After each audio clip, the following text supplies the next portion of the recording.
Hola chicos, ¿cómo les va? ¿Todo bien? Bueno, bienvenidos a este segundo encuentro del Café Literario Virtual. Espero que estén bien. Bueno, hoy vamos a seguir con estas historias de piratas, este personaje de piratas que habíamos hablado en el video anterior. Pero hoy les traje dos textos expositivos. ¿Se acuerdan más o menos qué eran los textos expositivos? Son textos informativos, ¿sí? Que hablan sobre un tema puntual y nos brindan información sobre algo en particular. Lo podemos encontrar en manuales escolares, en enciclopedias, en revistas de divulgación, ¿sí? Y lo que tienen de característico es que en general tienen aclaraciones y ejemplificaciones para que ese tema se comprenda un poquito mejor. También muchas veces vienen acompañados de imágenes. Todo eso ayuda a que el tema se vaya entendiendo más y sea un poco más claro, ¿sí? Así que bueno, vamos a trabajar con eso. El primer texto que les traje se llama Piratas famosos.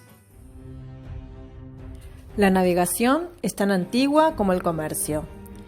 El mar fue la ruta obligada durante muchos años para comprar y vender entre pueblos muy alejados. Se llamó navegantes a aquellos hombres que pasaban meses viajando de un lugar a otro. Los barcos iban repletos de mercadería cuando iban a su destino y volvían con oro o dinero que recibían en la transacción comercial. Estos viajes se volvieron peligrosos porque comenzaron a aparecer piratas. Eran otros navegantes, pero con malas intenciones. Se dedicaban a asaltar los barcos que comerciaban a través del mar. Entonces, las playas y los mares de muchas partes del mundo se poblaron de esos personajes que amaban el peligro y ambicionaban las riquezas que poseían los demás. Según nos cuenta la historia, el más famoso y antiguo de los piratas fue un griego cuyo nombre era Polícrates. Vivía en la isla de Samos.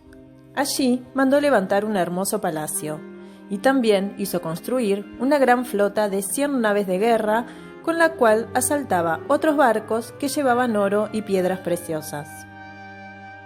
Otro famoso pirata de la antigüedad fue un romano llamado Sexto Pompeyo. Vivía también en una isla, porque las islas siempre han sido los refugios más seguros para los piratas. Pero sucedió que a Sexto Pompeyo se le ocurrió enriquecerse con las provisiones que debía dar a Roma. Entonces el emperador envió un ejército contra él, que lo derrotó y le quitó todas sus riquezas. Pasaron muchos siglos y parecía que en el mar Mediterráneo no habría ya piratas tan poderosos y tan temibles como lo fueron el griego Polícrates y el romano Sexto Pompeyo. Pero apareció un joven robusto, de nariz recta y ojos penetrantes. Venía de Barbería, región ubicada en el norte de África. Se llamaba Arud.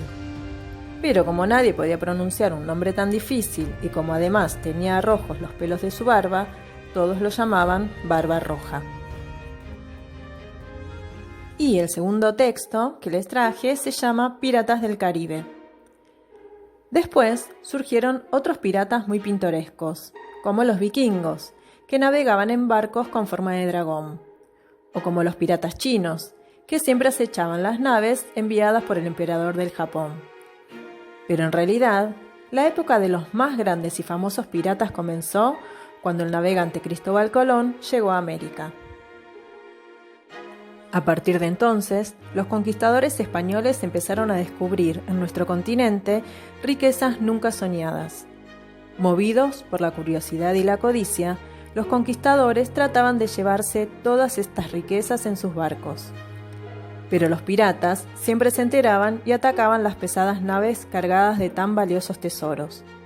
De esta manera, mientras los conquistadores españoles se apoderaban de las riquezas de América, los piratas se llevaban las riquezas de los conquistadores españoles. Pero, ¿de dónde salían tantos piratas? Al conquistar nuestros territorios, España se había convertido en el país más grande, más poderoso y más rico del mundo. Los reyes de Francia y de Inglaterra veían con envidia cómo España se llevaba nuestras riquezas, sin compartirlas con ellos. ¿Cómo apropiarse de esos tesoros? Con barcos, claro. Pero Francia e Inglaterra eran dos países pobres en esa época y no tenían naves propias. Entonces resolvieron firmar pactos con aquellos capitanes de barcos que, deseosos de aventura y riqueza, quisieran cruzar el mar y atacar los navíos españoles. A esa forma de viajar se lo llamó ir a corso, es decir, correr por el mar. Los capitanes de tales barcos se llamaron corsarios. Cuando los corsarios regresaban, entregaban el botín conquistado a su rey, y éste les cedía una parte. Pero muy pronto, a algunos corsarios les resultó muy incómodo salir de puertos europeos, cruzar todo el océano Atlántico, atacar las naves españolas y regresar nuevamente a Europa para dar una buena parte de lo conquistado al rey, quien, a fin y al cabo, no se arriesgaba en el mar como lo hacían ellos. Decidieron entonces hacerse independientes, vender todo al que mejor pagara y refugiarse en Jamaica, donde vivían ya por aquel entonces algunos piratas, y en la famosa isla de la Tortuga, donde había muchos más. Bien, y al final de este texto hay un cuadrito que nos explica brevemente qué eran los bucaneros y filibusteros. Dice, los bucaneros habían sido cazadores que, con los animales que atrapaban, preparaban una comida llamada bucan. Y los filibusteros es una palabra de origen holandés que significa el que va a la captura del botín. Bueno, ahora vamos a realizar algunas actividades, ¿sí? Y lo que quiero destacar es que hagamos un repaso sobre qué es hacer un resumen, ¿sí? ¿Se acuerdan que resumir un texto qué significa? Es reducir su extensión, conservando solo la información más importante. Y teniendo en cuenta entonces que las ejemplificaciones y las aclaraciones pasan a ser ideas secundarias, no son las principales, ¿sí? Entonces, para ayudarlos un poquito, con esto del resumen, para guiarlos un poquito, les dejé algunas preguntas ahí en las actividades. Una es, ¿qué es un pirata? ¿A qué se dedicaban los piratas antiguamente? ¿Dónde solían vivir? ¿Y por qué? ¿Sí? Las respuestas están en esos textos, en los dos que les leí, pero particularmente les pido que las busquen en el texto Piratas Famosos, ¿sí? Ustedes van subrayando en el texto y si no lo pudieron imprimir, van haciendo las respuestas en la carpeta para después poder armar el resumen.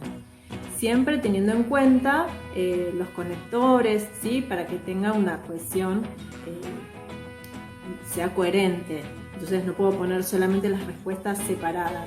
Lo que hago es armar todo un texto usando, por ejemplo, el y, el pero, además, por otra parte, por eso, entonces, más tarde, ¿sí? Todos esos conectores que hacen que todo el texto sea más fluido y tenga coherencia.